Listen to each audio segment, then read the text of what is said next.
បើជំរាបសួរទៅយន្តហាងកង់ចាំងអ្នកនរគ្នាបាទថ្ងៃនេះយើងមាន group set Integra សម្រាប់កង់rod bike ឬកង់គក់បាទជាប្រភេទ V brake ឬក៏5គៀបបាទនេះជង្គង់ហើយជា set ពណ៌ទឹកប្រាក់បាទនៅស្អាតទាំងអស់ Integra នេះជង្គង់បាទនេះប្រាំងមុខប្រាំងក្រោយបាទនេះដុំកណ្ដាលគាត់ក៏ original ជាប់មកឈុតដល់ដែរហើយបាទយើងក៏បានជាមួយនឹង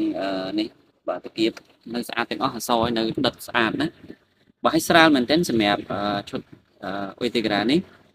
បាទនេះទាំង Derriere ក៏ស្រាលបាទដៃផ្ទះគាត់ក៏នៅស្អាតដែរបាទនេះIntegra បាទនេះបាទ